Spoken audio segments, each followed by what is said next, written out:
Money laundering case से bank कर्मचारी जो जुड़ा था उसे गिरफ्तार कर लिया है। कारोबारी के दस्तावेज से बैंक अकाउंट खोला, विदेशी रुपयों का लेन देन इसी खाते में हुआ। ईडी को जानकारी मिली तो भांडाफोड़ हुआ था। 4 साल से आरोपी बैंक कर्मचारी फरार चल रहा था। बैंक कर्मचारी मनीष कदम को अब गिरफ्तार कर लिया है, जिसने फर्जी बैंक खाता खोला कुछ कागजात के आधार पर और विदेशी ट्रांजैक्शन हुआ है इसमें। ईडी को जानकारी पर यह भांडाफोड़ हुआ। सुमन पांडे हमारे साथ में जुड़ गए हैं। सुमन, बताइएगा इस केस को लेकर और क्या डिटेल है? आपको बताऊं कि मनी लॉन्ड्रिंग के मामलों में विदेशी फंड्स का इस्तेमाल किया जाता है कुछ स्थानीय खातों में।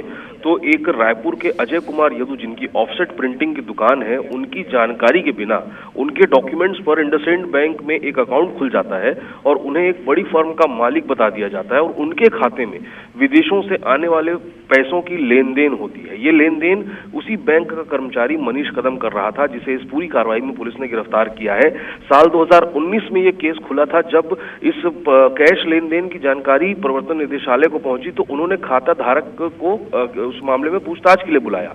तो जो प्रार्थी है वो वहां पहुंचता है, तब उसे पता चलता है कि उसके दस्तावेजों का गलत इस्तेमाल हुआ है। इसमें जो मनीष कदम है वो इसमें इन्वॉल्व था और पिछले 2019 से ही ये लगातार फरार चल रहा था। जब पुलिस को कुछ ऐसा इनपुट मिला कि रायपुर में उसकी उपस्थिति है, तो फिर जो स्पेशल यूनिट है पुलिस की क्राइम की, उसने इसे दर दबोचा है और अब इससे पूरे मामले की पूछताछ की जा रही है कि ये विदेशी फंड कहां से आ रहा था और कहां जा रहा था। चलिए अब पूछताछ में देखते हैं क्या तथ्य खुलकर सामने आते। फिलहाल एक बड़ा सुराग जो हाथ लगा था उस आधार पर गिरफ्तारी हुई। शुक्रिया आपका जानकारी के लिए।